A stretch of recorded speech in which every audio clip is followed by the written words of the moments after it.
Hello, अस्सलाम वालेकुम। First lesson हम लोग का कंप्लीट हो गया अल्हम्दुलिल्लाह।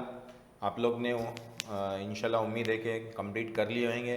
वो लेसन 10 से 12 मार्क्स का है। अगर आपने फर्स्ट लेसन कंप्लीट कर लिया तो आपको आसानी से 10 से 12 मार्क्स एकदम इजीली मिल जाएंगे, कंफर्म है। और एकदम सिंपल लेसन था। सेकंड लेसन भी सिंपल है लेकिन थोड़ा लेंदी है और इसका वेटेज भी ज़्यादा है, लगभग 15 मार्क्स के करीब है। तो हम लोग को पहले लेसन के बेस पे ही सारे आगे के लेसन हैं जो जो हम लोग पहले लेसन में पढ़े उसी का डिटेल मैंने बताया था आपको थोड़ा बहुत कि उसका डिटेल मतलब उसके बारे में डीप में हम लोग थोड़ा बहुत पढ़ेंगे। जैसे शेयर्स पढ़े थे, अब शेयर्स के बारे में यहाँ पे डीप में पढ़ना है, बराबर है। डिबेंचर्स पढ़े थे, डिबेंचर्स के बारे में पढ़ना है। बॉन्ड्स पढ़े थे, बॉन्ड्स के बारे में पढ़ना है। तो और भी बहुत सारी नई नई चीज़ें भी पढ़ना है। तो यहाँ पे हम लोग को चैप्टर्स में मिलेगा। तो क्या लिखा है, सोर्सेस ऑफ कॉर्पोरेट फाइनेंस, बराबर ना। कॉर्पोरेट हम लोग फाइनेंसिंग पढ़े थे पहले लेक्चर में ही, पहले क्या बोलते हैं पहले चैप्टर में। तो उसी के बेस है कि कहाँ से हम लोग को क्या बोलते हैं फाइनेंस मिलता है, किसके ज़रिए से मिल सकता है, बराबर ना। तो ये चैप्टर में हम लोग को पढ़ना है। क्या है लिखा देखो, finance hold the key to all the business activity. सारी बिजनेस एक्टिविटी का सबसे मेन की एक्टिविटी, सब सारी एक्टिविटीज़ को मेन सब कौन संभालता है, पैसा। क्योंकि कोई भी काम करना है पैसा लगता है। वो पहले लेक्चर में भी उन्होंने पहले चैप्टर में भी पढ़े थे। No business activity can be without financial support. पैसे के सपोर्ट के बिना कोई भी बिजनेस एक्टिविटी नहीं हो पाएगी। Finance is necessary throughout the activities for promotion, organisation and regular operation of business. मतलब जितनी भी एक्टिविटीज़ है, प्रमोशन करना हो, ऑर्गेनाइजेशन के एक्टिविटीज़ करना हो, मार्केटिंग करना हो, कुछ भी करना हो, सबके लिए फाइनेंस सबसे ज़रूरी है। All the functions are ultimately dependent on finance. जितने भी फंक्शंस हैं सब किस पे डिपेंड करते हैं, फाइनेंस पे ही डिपेंड करते हैं। ठीक है, किस पे डिपेंड करते हैं, फाइनेंस पे। क्लियर, आगे बढ़ते हैं। The finance needed by business organisation is termed as capital. जो पैसे की ज़रूरत पड़ती कंपनी को, उसको हम लोग अकाउंटिंग टर्म्स में या बिजनेस टर्म्स में, कॉमर्स टर्म्स में उसको क्या बोलते हैं, कैपिटल बोलते हैं। जो पैसे की ज़रूरत पड़ती है, फाइनेंस की ज़रूरत पड़ती है बिजनेस में, उसको हम लोग क्या बोलते हैं, कैपिटल बोलते हैं। Every business organisation need certain capital for its activity. हर कंपनी को अपनी एक्टिविटीज़, कामकाज करने के लिए बिजनेस की ज़रूरत फाइनेंस की ज़रूरत पड़ती है। A joint stock company which is a modern form of business organisation being a large undertaking require huge capital. क्योंकि हम लोग जो चैप्टर पढ़ रहे हैं, मैंने बताया था आप लोग को कि जितना भी हम लोग लेसन पढ़ेंगे 12th में, ज़्यादातर क्या बोलते हैं, जॉइंट स्टॉक कंपनी, या तो प्राइवेट कंपनी या तो पब्लिक जॉइंट स्टॉक कंपनी के बारे में हम लोग पढ़ रहे हैं, बराबर ना। वो हमने 11th में देखे थे कि जॉइंट स्टॉक कंपनी क्या होती है। समझ रहे थे ना, सोल ट्रेडिंग पढ़े थे, पार्टनरशिप पढ़े थे, फिर क्या बोलते हैं जॉइंट हिंदू फैमिली पढ़े थे, फिर हम लोग पढ़ते हैं कोऑपरेटिव सोसाइटीज़, फिर जॉइंट स्टॉक कंपनी पढ़ते हैं। जॉइंट स्टॉक कंपनी में दो टाइप है, प्राइवेट कंपनी जिसके आगे पीवीटी लिखा था, प्राइवेट लिमिटेड लिखा रहता है, और दूसरी होती है लिमिटेड कंपनी, बराबर ना। तो वही हम लोग इसमें पढ़ रहे हैं, बराबर ना। तो जो एसपी पढ़ रहे हैं हम लोग ज़्यादातर किसके बारे में रहता है, जॉइंट स्टॉक कंपनी के बारे में ही रहता है। वही वो बोल रहे हैं कि जॉइंट स्टॉक कंपनी की एक्टिविटीज़ क्या होती है, बहुत बड़े तौर पर होती है। तो उन लोग को पैसे की जरूरत भी क्या पड़ती है, बहुत ज़्यादा पड़ती है। दिस ह्यूज कैपिटल कलेक्शन और capital formation has a special significance in the management of the joint stock company. इसलिए बड़ी कंपनियों में कैपिटल ज़्यादा लगता है, तो उसको मैनेज करने के लिए बहुत ज़्यादा सिग्निफिकेंस मतलब बहुत स्पेशल ध्यान दिया जाता है। Special significance in the management मतलब बहुत इंपॉर्टेंस है, बहुत ज़्यादा उसका इंपॉर्टेंस है मैनेजमेंट के अंदर। ठीक है, सिर्फ समझने के लिए है, इसको कोई आपको याद नहीं करना है, सिर्फ ये इंट्रोडक्शन है। मैं आप लोग को थोड़ा आइडिया देने के लिए आप लोग को इतना बकबक कर रहा हूँ। इसका इतना कोई ज़्यादा एग्जाम में वगैरह नहीं आता है, ठीक है ना। मतलब इसमें कोई क्वेश्चन नहीं आएगा, लेकिन आपको ऑब्जेक्टिव वगैरह आ सकता है, इसलिए मैंने इतनी बकबक किया। ठीक है, और नॉलेज भी तुम्हारा इंक्रीज होगा। तो मेरी उम्मीद है कि मैं तुम लोग का नॉलेज भी इंक्रीज करूँ और तुम लोग पढ़े भी अच्छे से। तो capital formation is the process of all collection of capital from various sources according to the financial plan of the company. Capital formation is the process of collection of capital. Capital formation क्या है, ऐसा process है capital collect करने का, जिसके जरिए हम लोग क्या कर सकते हैं, फाइनेंशियल प्लान बना सकते हैं, किसका, कंपनीज का, बराबर है। आगे, joint stock company collect huge fund through different sources. Joint stock company क्या करती है, बहुत पैसा जमा करती हैं अलग अलग सोर्सेज के जरिए। अभी आप लोग समझेंगे कि बड़ी बड़ी कंपनियां, ये जब एसपी पढ़ोगे ना तो आप लोग को समझेगा कि नॉलेज आएगा कि कैसे कंपनियां इतनी बड़ी बन जाती हैं, इतना पैसा कैसे आता है उन लोग के पास, खुद का पैसा नहीं लगाते लोग। देखो अभी कितने कैसे मस्त लोग झोल करते, देखो ज़रा सीखो इसमें। मतलब झोल नहीं, एक्चुअली ये एक्चुअली तरीका है बिजनेस करने का, बड़े बिजनेस करने का। तो these various sources of finance available to business में be explain with the help of following chart. जो अवेलेबल फाइनेंस होता है वो हम लोग को चार्ट में दिया हुआ है। Sources of finance based on the type of capital. Capital के टाइप में हम लोग ने पिछले चैप्टर में पढ़े क्या क्या होता है, कैपिटल के तो मेनली दो टाइप है, बराबर ना, ओन्ड कैपिटल और बोरोड कैपिटल। ओन्ड कैपिटल का मतलब मैंने आप लोग को बताया था, ओन्ड कैपिटल मतलब खुद का पैसा जो कंपनी लगाती है वो, और बोरोड कैपिटल मतलब क्या होती है, बाहर से लोन वगैरह लेती है। ठीक है, ओन्ड कैपिटल के मेनली दो पार्ट है, क्या क्या, शेयर्स, लेकिन शेयर्स के भी दो पार्ट रहते हैं, बराबर ना, इक्विटी शेयर और प्रेफरेंस शेयर, वो हम लोगों ने पढ़े थे, बराबर ना। और दूसरा क्या रहता है, रिटेन अर्निंग, इसके बारे में भी पिछले लेसन में हमने पढ़े थे, दोनों के बारे में, रिटेन अर्निंग के बारे में भी और शेयर्स के बारे में भी। शेयर्स दो तरह के होते हैं, इक्विटी शेयर और प्रेफरेंस शेयर, उसके बारे में भी हम लोगों ने पढ़े थे। रिटेन अर्निंग मतलब जो हम लोग इतने साल से प्रॉफिट कमा के रखे, वो क्या करते हैं, पूरा प्रॉफिट नहीं बांटते, कुछ हिस्सा क्या करते हैं हम लोग कंपनी के अंदर सेव रखते हैं प्रॉफिट का, ताकि क्या हो, कुछ इमरजेंसी आएगी तो हम लोग उसका पैसा इस्तेमाल कर सकें।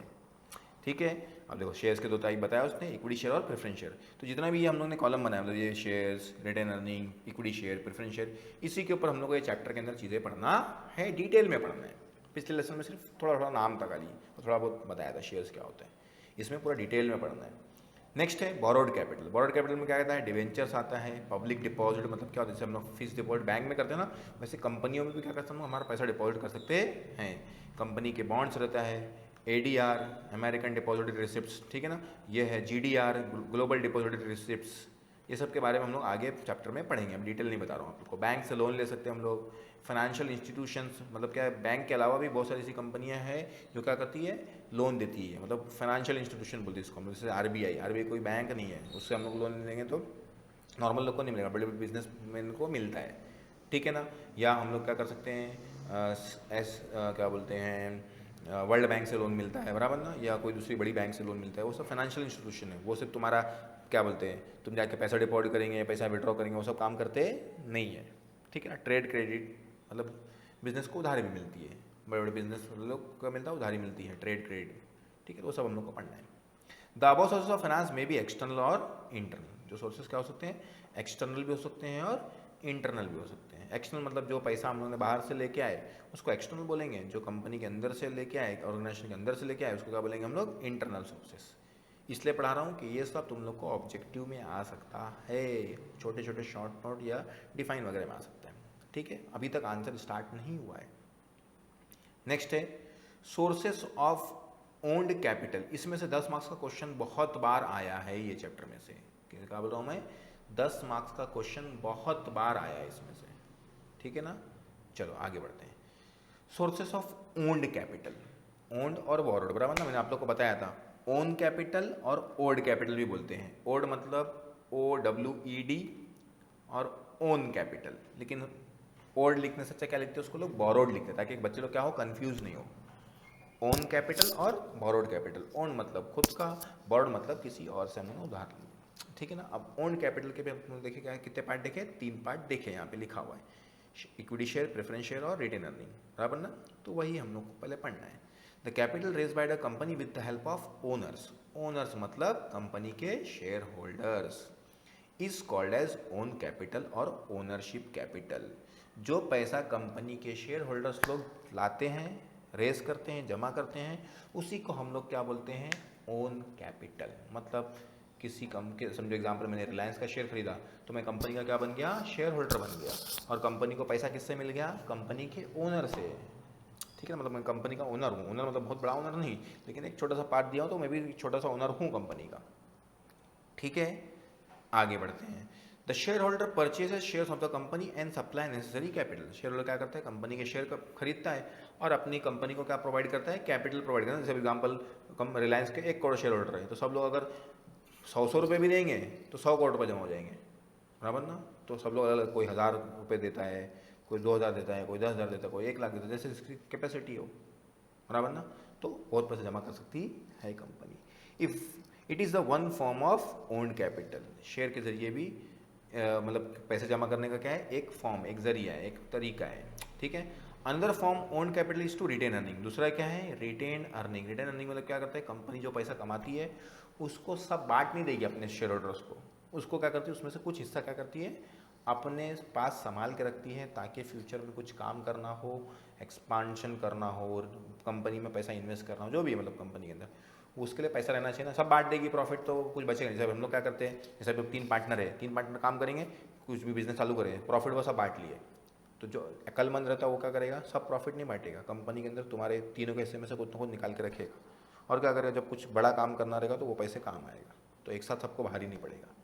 तो बड़ी कंपनियां क्या करती हैं, ऐसा ही करती हैं, ठीक है ना। It is also known as ploughing back of profit, ये हमने पिछले चैप्टर में भी देखे थे, ploughing back of profit, profit को निकालना उसमें से, ठीक है ना, हमारे प्रॉफिट में से कुछ हिस्सा प्लग कर लेना, मतलब अलग से निकाल के रख लेना। इट इज़ इन री investment of profit in the business by company itself, company क्या करती है, इसी को बोलते हैं अपने ही प्रॉफिट को अपने बिजनेस में क्या करना, री इन्वेस्ट करना, मतलब ये नहीं कि पूरा प्रॉफिट लेके मस्त मजे करना, कुछ पैसा उसमें से क्या करने का हम लोग कंपनी के अंदर इन्वेस्ट करेंगे, ठीक है ना। Return earning is an internal source of finance, और सिंपल सी बात है, जब ये कंपनी का ओनर लोग का खुद का पैसा रहता है, खुद का प्रॉफिट रहता है, तो ये इंटरनल सोर्स ऑफ फाइनेंस है, ठीक है। Owned capital is regarded as permanent capital, owned capital को बहुत लोग क्या बोलते हैं, परमानेंट कैपिटल बोलते हैं, क्लियर है।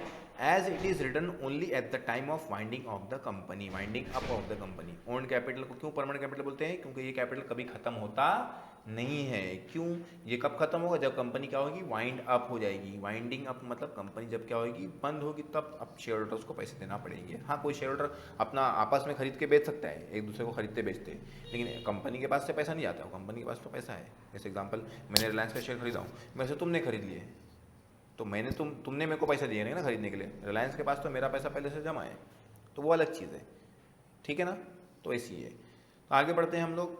Owned capital in the form of share capital provides initial sources of capital for a new company. Share capital के जरिए क्या मिलता है, कंपनी को शुरुआती दौर में जो पैसा पड़ता है, इनिशियल सोर्स मतलब शुरुआती जो जरिया रहता है, वो क्या रहता है हम लोग का, शेयर कैपिटल।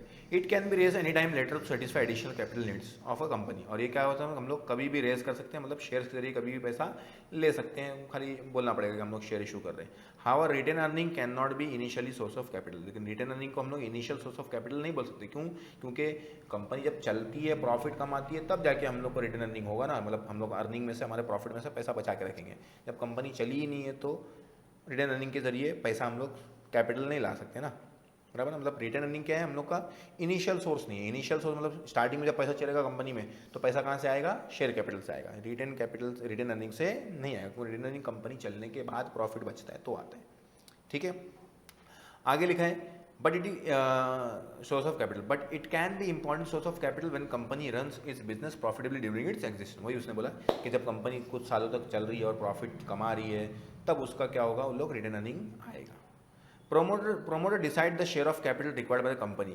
प्रमोटर क्या करते हैं, जो कंपनी के प्रोमोटर मतलब कंपनी जो स्टार्ट में शुरू करते हैं, जिनका आइडिया रहता है कि ये बिजनेस चालू करना है हम लोग को, बाद में तो बहुत लोग पैसा इन्वेस्ट करते हैं, लेकिन स्टार्टिंग में जो प्रोमोटर रहते हैं, मतलब कंपनी जो शुरू करते हैं पहली बार, तो उन लोग डिसाइड करते हैं कि कंपनी का शेयर कैपिटल का स्ट्रक्चर कैसा रहेगा।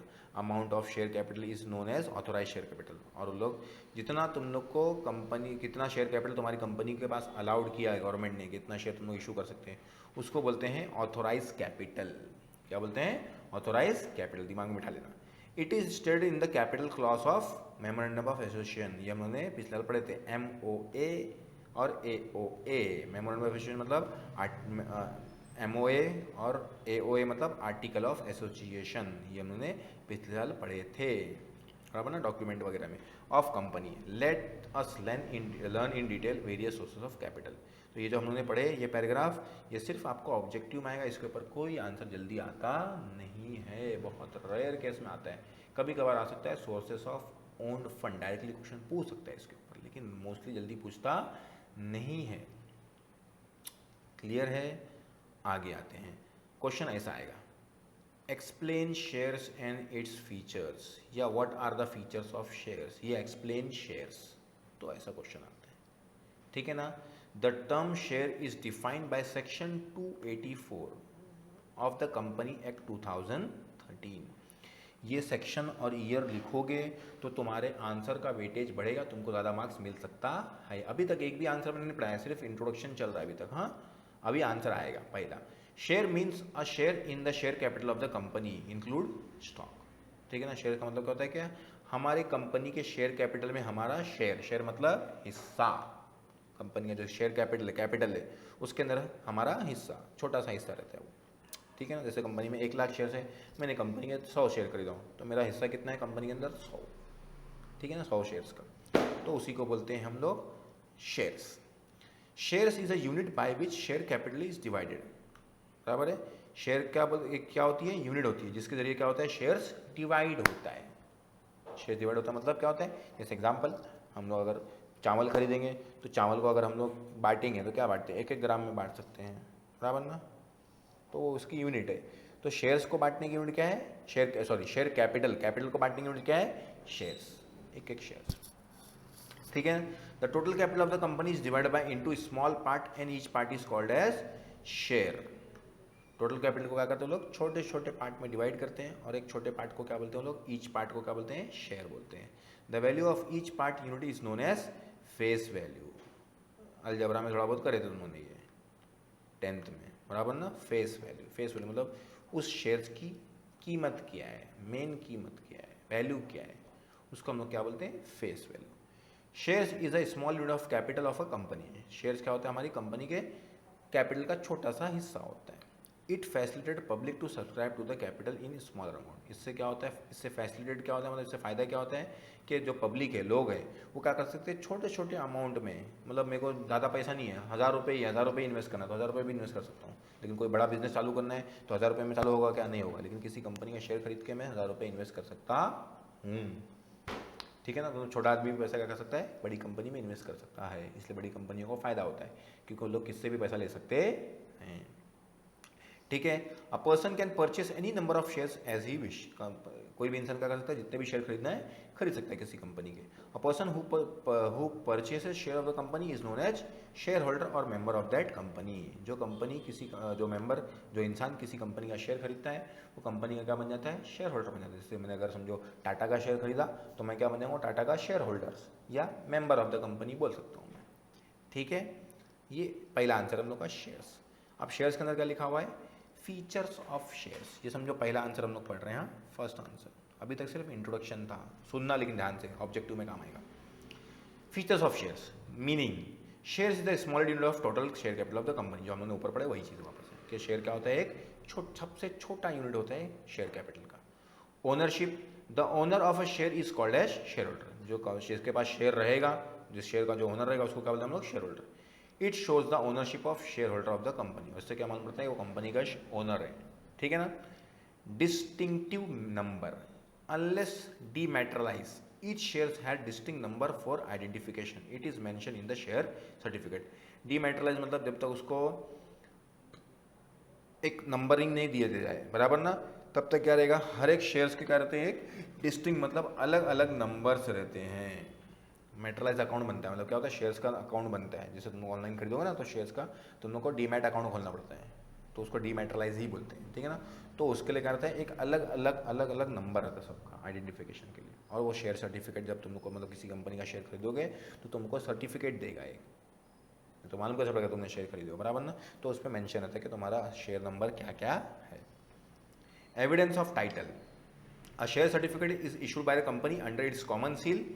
It is document of title of ownership of share. मतलब तुम्हारे पास एविडेंस क्या है कि तुम इस कंपनी के, मतलब समझो टाटा के शेयर तुम्हारे पास तुमने खरीदे, तो तुम्हारे पास प्रूफ क्या है? प्रूफ क्या है? तुम्हारा शेयर सर्टिफिकेट है तुम्हारे पास, तो उस पर लिखा रहेगा कितने शेयर तुमने खरीदे, एक शेयर कितने का खरीदे थे, कब खरीदे थे, सब कुछ लिखा रहेगा। तो वो तुम्हारा डॉक्यूमेंट है, बराबर ना? उसके जरिए तुम बताएंगे कि ये चीज़ मेरी है। जैसे अभी फ्लैट खरीदते तो फ्लैट खरीदते एग्रीमेंट रहता है, तो एग्रीमेंट हमारा टाइटल, एविडेंस है टाइटल का कि ये टाइटल, ये फ्लैट, ये नंबर, ये जगह, ये किसकी है? मेरी है। तो वैसे ही शेयर्स के प्रूफ दिखाने का क्या, ये हमारा चीज़ है, तो क्या दिखाना पड़ेगा हम लोग को? Share certificate. A share is not any visible thing, क्योंकि ये क्या है? विजिबल थिंग नहीं होती है। It is shown by share certificate in the form of demat shares. ठीक है ना? डीमैटेरियल अकाउंट के जरिए हम लोग इसको शो करते हैं। ठीक है। Value of shares, each shares have a value express in terms of money. Her shares को हम लोग क्या करते हैं? खाली 500 शेयर है मेरे पास, ऐसा नहीं होता है। एक शेयर कितने का है, फिर उससे मल्टीप्लाई होगा, उतना पैसा तुमको देना पड़ेगा, बराबर ना? तो एक शेयर की क्या होती है? कुछ वैल्यू होती है। तो there may be a face value.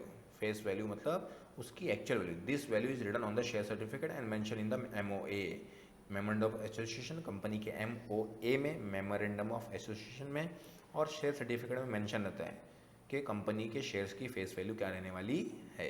Next क्या है? Issue price. फेस वैल्यू और इशू प्राइस में थोड़ा सा फ़र्क होता है। हम लोग एक चैप्टर भी पढ़ने वाले हैं, इशू ऑफ शेयर्स, उसमें भी थोड़ा बहुत हम लोग को ये सब चीज़ें काम आएगी। तो क्या लिखा है, it is the price at which company sells its shares.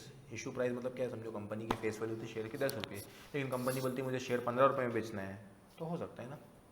तो जिस प्राइस पे कंपनी शेयर्स को बेचेगी उसको बोलेंगे इशू प्राइस। और कंपनी का जैसे भी समझो एग्जांपल, कोई दुकान में गए हम लोग, कोई चीज़ लेने गए, बराबर ना, उसका प्राइस है समझो जैसे बकरा होता है, बकरे का प्राइस नॉर्मली खरीद के लाया उसने 6000 का, तो 6000 में थोड़ी बेचेगा वो, बराबर ना। तो उसकी फेस वैल्यू कितनी है, 6000, उसका सामान है वो कितने में बेचे, बराबर ना।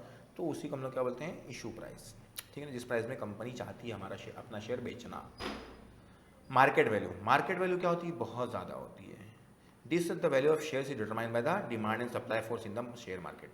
शेयर मार्केट में जितना डिमांड और सप्लाई के हिसाब से उसका प्राइस क्या होता है, डिसाइड होता है। फेस वैल्यू से कभी कभार बहुत सारे शेयर्स की वैल्यू क्या होती है, कम भी होती है, हो सकता है ना कंपनी की डिमांड कम हो जाए मार्केट में, लेकिन मोस्टली ज़्यादातर कंपनियाँ जो बड़ी बड़ी रहती है सबकी फेस वैल्यू जो रहती है उससे मार्केट वैल्यू क्या रहती है, ज़्यादा रहती है, सॉरी मार्केट वैल्यू क्या रहती है, ज़्यादा रहती है, फेस वैल्यू क्या रहती है, कम रहती है। जैसे रिलायंस का शेयर्स जब क्या बोलते हैं इशू किया तो उन्होंने जब 20-25 साल पहले तो 10 रुपये का था, आज उसकी वैल्यू 1800 रुपये की है, बराबर है, क्या मार्केट वैल्यू, लेकिन फेस वैल्यू चेंज नहीं होगी, फेस वैल्यू 10 ही रहेगी, ठीक है ना। तो डिमांड ज़्यादा है उसके शेयर्स की, बहुत लोग खरीदना चाहते हैं, तो इसके वजह से उसका शेयर वैल्यू क्या होती है, बढ़ती जा रही है ना। शेयर मार्केट ऊपर गया, शेयर मार्केट नीचे गया, तो वो सब क्या होता है, सब कंपनी का मिला के होता है, ठीक है। नेक्स्ट है राइट्स। राइट्स का मतलब हक, ठीक है ना, यहाँ पे राइट का मतलब दूसरा लिया गया है। A share certificate certain rights on its holder such as right to receive dividend. Shares को क्या रहता है, शेयर को कुछ, शेयर के ऊपर कुछ राइट रहते हैं। तुमने किसी कंपनी का शेयर्स खरीदे तो उसके कुछ राइट्स है, कुछ हक है तुम्हारे, बराबर ना। क्या क्या है हक, पहला कि तुमको डिविडेंड मिलना चाहिए, to inspect the statutory books of the books, statutory मतलब जो कंपनी के अकाउंट्स बुक्स रहती है वो सब तुमको इंस्पेक्ट करना है, चेक कर सकते हो। Right to attend share holder meeting, share holder की मीटिंग होगी तो तुमको हक है कि तुम वो मीटिंग में आके बैठो। Right to vote at such meeting, अगर उसमें कुछ वोट पड़ रहा है किसी चीज़ को लेके तो वो तुमको उस पर वोट करने का भी तुम्हारे को क्या है, राइट्स है, ठीक है ना। नेक्स्ट है income. A share holder is entitled to get share certificate in the net profit of the company. Share holder को क्या है, उसको share in the net profit of the company, share holder को क्या मिलना चाहिए, उसका नेट प्रॉफिट जो कंपनी का हो रहा है उसमें क्या मिलना चाहिए, उसको हिस्सा मिलना चाहिए। गेट अ शेयर, शेयर मतलब यहाँ पे शेयर का मतलब हिस्सा दिया हुआ है, ठीक है ना। It is called as dividend, profit का जो हिस्सा दिया जाता है उसको क्या बोलते हैं लोग, डिविडेंड बोलते हैं। आप तुम लोग को थोड़ा डिविडेंड और क्लियर हो जाएगा कि डिविडेंड किसको बोलते हैं। शेयर में जो मतलब कंपनी जो प्रॉफिट हुआ, बराबर ना, उसका जो हिस्सा मिलता है उसको क्या बोलते हैं, डिविडेंड बोलते हैं। नेक्स्ट है transferability. The shares of the public limited company are freely transfer in the manner provided in the article of association. जो पब्लिक लिमिटेड कंपनी, प्राइवेट की बात नहीं चली, कौन सी कंपनी की बात चल रही है, पब्लिक लिमिटेड कंपनी की, उसके शेयर्स क्या होते हैं, फ्रीली ट्रांसफर, मतलब मेरे को बेचना है तो मैं किसी को भी आसानी से बेच सकता हूँ। जैसे मैंने बताया आपको टाटा, रिलायंस, जो भी बहुत सारी बड़ी कंपनी हम लोग ले सकते हैं एग्जाम्पल, ठीक है। Property of the share holder, shares is the movable property of the share holder, और शेयर होल्डर को, शेयर्स को क्या बोलते हैं हम लोग, मूवेबल प्रॉपर्टी, मतलब उसको मूव कर सकते हैं ना, एक दिन से दूसरी आ सकती है वो। क्लियर है, क्लियर सबको ये। तो ये हो गया आप लोग का टोटल पॉइंट्स यहाँ तक। ये मत पढ़ना, ये समझो ये नया आंसर है हम लोग का यहाँ से, ठीक है ना। यही तुम लोग को पढ़ना है, फीचर्स ऑफ शेयर्स, ये पहला क्वेश्चन होगा तुम लोग का। ये 10वां जबरदस्ती इसमें डाल दिया है, एक्चुअली ये अलग से रहना चाहिए था, ठीक है ना। तो ये तुम्हारे 9 फीचर्स हो गए। ये अगला आएगा डायरेक्टली काइंड्स ऑफ शेयर्स, वो अलग क्वेश्चन है समझ लो। यहाँ पे क्वेश्चन नंबर 2 शुरू हुआ तुम लोग का, तो वो हम लोग अगले लेक्चर में देखेंगे, मतलब कल देखेंगे, ठीक है। तो फटाफट बीके का भी और एसपी का भी फटाफट करके मुझे भेजो। Thank you very much.